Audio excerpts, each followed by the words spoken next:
Another day, another blessing mga Marcy at Parsi, at finally nga dumating na tong pinakainaantay ko na parcel. Pag umorder nga kayo ng ganitong universal sofa cover, meron na nga rin tong kasamang isang throw pillow, pati na nga rin ng 4 na ganyan. Naku po, kung alam nyo lang, dati ko pa nga gustong bumili ng ganitong universal sofa cover. Mas maganda kasi yung ganito na balot yung sofa mo at hindi ka nga mag-worry kung madudumihan ba to. Ang ganda nga rin pala ng tela nito at hindi nga ganun kanipis at hindi rin naman ganun kakapal. Hindi nga rin mainit sa balat, kaya naman talaga nagustuhan ko. Ang dami ko nga rin nakita ng mga reviews nito na hindi nga raw to naghihimulmol kahit sobrang tagal na. Meron kasing ibang sofa cover na sa katagalan nga naghihimulmol. Medyo nahirapan nga lang kami dito ng daddy magbalot, kaya naman sa una nga binalutan namin tapos tinanggal ulit namin then binaliktad. May lining pala kasi to na sinusundan kahit universal siya. Buti na nga lang din talaga at nandito ang daddy, kaya naman may katuwa nga ako sa pagbabalot nito. Pagkatapos nga namin tumabalutan, hiniga muna namin tong sofa para nga maitali yung mga panali dito sa may ilalim. Kailangan nga itong maitali para maging maganda yung lapat ng sofa cover at hindi nga rin magulo-gulo yung pagkakabalo. Alam nyo yun, para maging intact at maganda tignan nitong sofa cover. Mas maganda nga umorder ngayon kasi nga naka-payday sale sila. Kasi nung umorder ako nito,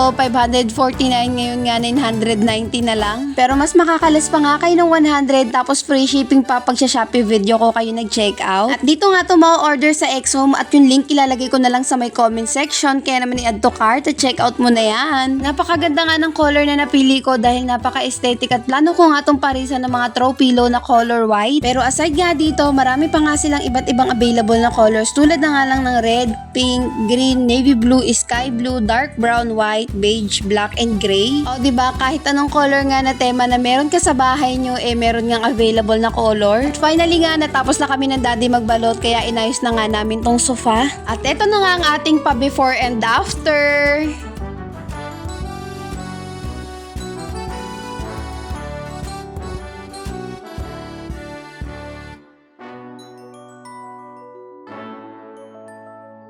O diba, throw pillow na nga lang yung kulang doon. So anyways, pagkatapos nga namin, dumiretso nga ako dito sa may kusina para makapagpunas-punas. Yung iba nga namin bigas, dito ko nilagay sa maliit na lagayan kasi yung capacity nitong pinaglalagyan ko pang 10 kilos lang. 13 kilos kasi yung binibili namin kada kinsenas katapusan. Habang nagpupunas-punas nga ako dyan, napansin ko na yung lagayan ko ng mantika at saka ng toyo wala ng laman. Pero bago ko nga to salinan, huhugasan ko nga muna to. At habang naghuhugas nga ako dito, sasagutin ko yung tanong ng isa kong follower. Sabi niya nga maliit daw yung pasahod ni Meta at pag sumikat daw ako may mag-o-offer daw sa akin ng sugal at yun nga daw malaki daw ang kitaan doon. If ever ba, magpo-promote daw ba ako? Sa totoo lang, mayroon na talaga nag-o-offer sa akin, napakarami na, merong 1,000 at ang pinakamalaki nga lately yung 2,000. Sa totoo lang, malaking tulong talaga yun. Isipin nyo yun, 2,000 every upload, araw-araw pa naman ako nag-upload. So above minimum na ako no, nasa 2,000 per day na ako. Kaya hindi na ako magtataka kung bakit napakarami nagpo-promote ng sugal. Kasi dahil dyan, makakaahon ka talaga sa kahirapan. Kaso nga lang, ang dami ko nakilala na nabaon sa utang ng dahil dyan. Yung tipong ipangkakain na nga lang nila pero ipanglalaro pa dahil nga umaasa sila na mananalo sila. Kaya naman nag-stop nga ako dyan sa pagpupromote. Opo, nakapag-promote na nga ako dati pero ilang araw lang. At alam nyo ba, nung natry ko nga yan, sobrang nahook talaga ako, lalo na pagka naranasan mong manalo. Though hindi naman ako against sa mga nagpo-promote niyan dahil nasa kanila naman na yan kung gusto nila mag-promote o hindi. Pero kung ako po yung tatanungin, hindi po ako magpo-promote. Masaya na ako sa ganito, sa kinikita ko sa pag-a-affiliate sa TikTok, sa Shopee, pati na nga rin yung sinasahod ko dito sa Facebook. Kaya naman maraming salamat po sa lahat ng nagche-check out sa links ko. Syempre, walang hanggang pasasalamat kay Lord sa lahat ng blessing na binibigay niya sa amin. At nawa nga ay patuloy niya pa kaming i-bless. Mabalik na nga tayo dito sa ginagawa ko. Sa sobrang dami ko nga sinabi sa inyo, ayun nga't natapos na ako sa paglilinis at nagprito naman ako ng ham na uulamin namin. Ito na nga lang yung niluto ko para mas mabilis at makakain na kami dahil nagugutom na nga ako. At yun lang muna mga Marcy at Parsi. Salamat sa panonood. Till next video!